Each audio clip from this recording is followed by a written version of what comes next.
रहे हैं, बता रहे हैं कि ये देश क्या, ये केवल हम जाके हिंदुस्तान जो है वो तालिबान के पजामे में ना छिपे, क्योंकि जो मुखौटा हिंदुस्तान का है वो भी उतर रहा है।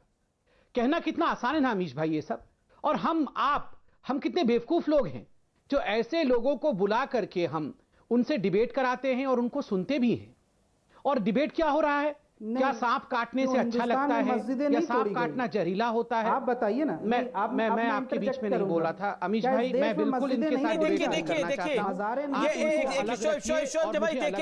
यहाँ पर भारत को कंपैरिजन तालिबान के साथ नहीं है। आप इनको अलग रखिए और मुझे अलग रखिए। नहीं देखिए, भारत का कंपैरिजन तालिबान के साथ नहीं है। अलग रखिए प्लीज अमीश भाई, मैं इनके साथ डिबेट नहीं कर सकता। वो कौन तोड़ा, किसने? मैं इनके साथ डिबेट में ऐसे एहसान फरामोश लोगों के साथ डिबेट नहीं कर सकता। शोएब जमाई मुझे अलग रखिए, मुझे अलग रखिए।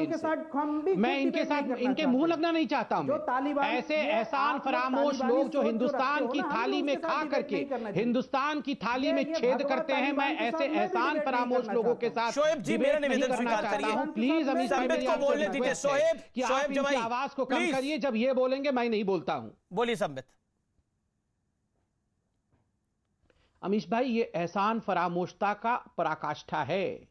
जिस थाली में ये 56 भोग खाते हैं उस थाली में छेद करते हैं। ये तालिबान के खिलाफ एक शब्द इनके मुंह से, पाकिस्तान के खिलाफ एक शब्द इनके मुंह से नहीं निकला। अभी आरएसएन सिंह ने कितने बढ़िया से परिभाषित किया पाकिस्तान के डबल स्टैंडर्ड को, डबल स्पीक को, इमरान खान को एक्सपोज किया, एक शब्द नहीं निकला शोएब जमाई के मुख से इमरान खान के खिलाफ। तुरंत सैफरन आतंकवाद, सैफरन तालिबान, हिंदुस्तान का मुखौटा उतर रहा है, हिंदुस्तान तालिबान के पजामे में छिप रहा है। आप बताइए क्या ये लोग यहां का खाते हुए किस प्रकार की भाषा का प्रयोग कर रहे हैं? कल अटल बिहारी वाजपेयी जी की पुण्यतिथि थी और बिना किसी गिल्ट भाव का मैं अटल बिहारी वाजपेयी जी के कविता के एक पोर्शन को यहां रखना चाहता हूं। होकर स्वतंत्र मैंने कब चाहा कर लूं जग को गुलाम, होकर स्वतंत्र मैंने कब चाहा कर लूं जग को गुलाम, मैंने तो सदा सिखाया करना अपने मन को गुलाम। गोपाल राम की नामों पर कब मैंने अत्याचार किया, गोपाल राम की नामों पर कब मैंने अत्याचार किया, कब दुनिया को हिंदू करने घर घर में नरसंहार किया। कोई बतलाए काबुल में जाकर कितनी मस्जिदें तोड़ी, भूभाग नहीं शत शत मानव के हृदय जीतने का निश्चय, हिंदू तन मन हिंदू जीवन रग रग हिंदू मेरा परिचय। मैं आज गर्व के साथ कहता हूं मैं हिंदू हूं और हिंदू में कहीं भी कट्टरता नहीं है। और जो लोग ये फॉल्स इक्विवेलेंस दिखाने की कोशिश कर रहे हैं वो हिंदुस्तान को कहीं ना कहीं बेचने की कोशिश कर रहे हैं। यही वो लोग हैं जो सुबह से बोल रहे हैं सभी को वीजा दे दीजिए, जितने भी लोग वहां पर हैं सबको लाके यहां बसने की आप अनुमति दीजिए, सारे रोहिंग्यान को लाके हिंदुस्तान में बसाइए। क्यों? ये हिंदुस्तान अगर आतंकी देश है, सैफरन कलर अगर भगवा रंग आतंकी रंग है, अगर हिंदुस्तान आज तालिबान के पजामे में छिपने लायक देश है, तो आप क्यों चाहते हैं कि अफगानिस्तान से लोग आके इस कट्टर देश में, इस खराब मुल्क में रेफ्यूजी बन के रहें? क्यों चाहते हैं? आपने कितनी बार देखा है कि पहियों में लटक करके कोई हिंदुस्तान से चला जा रहा है? शर्म नहीं आती है? शर्म नहीं आती है? बिरयानी खाते हुए, पकवान खाते हुए इस देश में आप इस देश को कंपेयर कर रहे हैं दूसरे उस देश के साथ जिस देश में यह अफरा तफरी मची हुई है। शोएब भाई इस देश में आपको हर दिन डिबेट में बुलाया जाते हैं, हर दिन आप प्रधानमंत्री को गाली देते हैं, फिर भी आप कह रहे हैं कि हम भगवान पहनने वाले लोग जाहिल लोग हैं, हम आतंकवादी लोग हैं। शोएब जमाई 40 सेकंड में आपका जवाब। मैं आपको जवाब दे रहा हूं। शोएब जमाई 40 सेकंड में आपका जवाब, फिर यास्मीन जी मेरे साथ शाजिया शोजई भी जुड़ गई हैं, उनका भी मैं रुख करूंगा और शादाब आपका भी रुख करूंगा। इसका जवाब देने दीजिए। जी शोएब जी बिल्कुल, इंटरप्रिटेशन हो जाएगा। लेकिन शोएब जमाई क्या आपको नहीं लगता भारत ने आपको इतना कुछ दिया?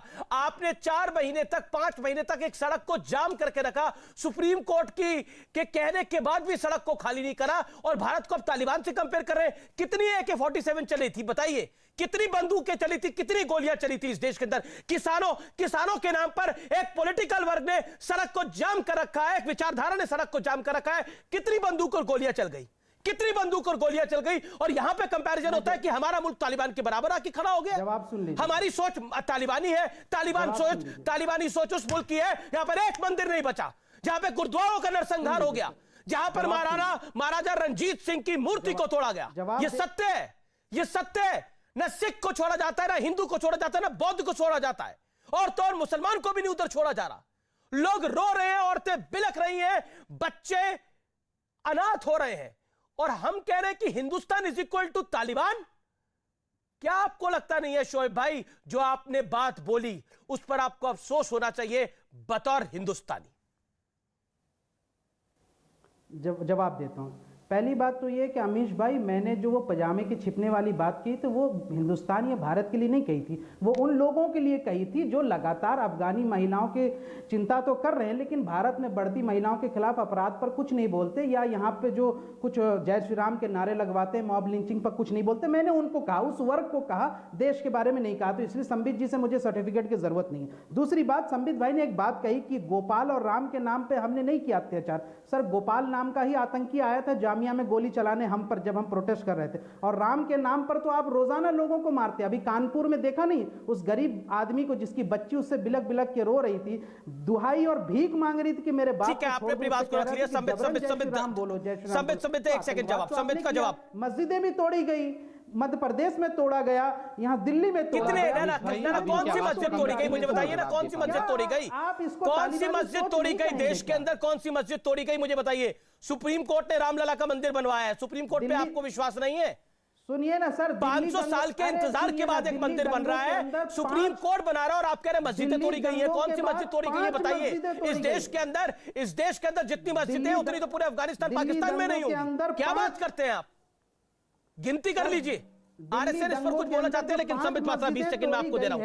Sambit make your point, then Yasmeen Farooqui ji. के दौरान जो ये नहीं, देखिए आप इनकी आवाज कम करिएगा तभी मैं बोलूंगा, मैं चिल्ला के नहीं बोलूंगा। शोएब भाई, आपने अपने वक्तव्य को रखा, अब संबित को मौका दीजिए बात करने का। संबित जी बोलिए। शोएब जी, मेरा निवेदन स्वीकार करिए। अमीश भाई, आज आप जान पा रहे हैं कि हिंदुस्तान 1000 वर्षों तक गुलाम क्यों रहा? यही कारण है हिंदुस्तान 1000 वर्षों तक क्यों गुलाम रहा। हम शोएब भाई को शोएब भाई मान तो जाओ, बैठ तो जाओ, चलो ईद मनाते हैं, ये सब कुछ हम कहते रहेंगे, मगर शोएब भाई कभी हम ये नहीं कहेंगे संबित भाई चलो दिवाली मनाते हैं, चलो आज बड़ा अच्छा दिन है हम मिलके मनाते हैं। शोएब भाई हमेशा कहेंगे कि सैफरन जो होता है वो ज्यादा खतरनाक है तालिबान से। शोएब भाई सदियों से कहते रहे हैं कि सैफरन आतंकवाद को हमें मिटाना है। यही तो कारण है हिंदुस्तान की गुलामी का 1000 वर्षों तक। और मुझे कभी कभी दुख लगता है कि हम पॉलिटिकली करेक्ट होने के नाम पर इतना कुछ कहते हैं, इतना कुछ करते हैं, मगर हम डिजीज को जानते हुए भी उसकी ट्रीटमेंट की जड़ तक नहीं जाते। हम जानते हैं कट्टरपंथ कहां है, हम जानते हैं जिस सोच के बारे में हम बात कर रहे हैं वो सोच कहां है, मगर फिर भी हम में से हर कोई उस विषय को कहने से डरता है, हर कोई डरता है।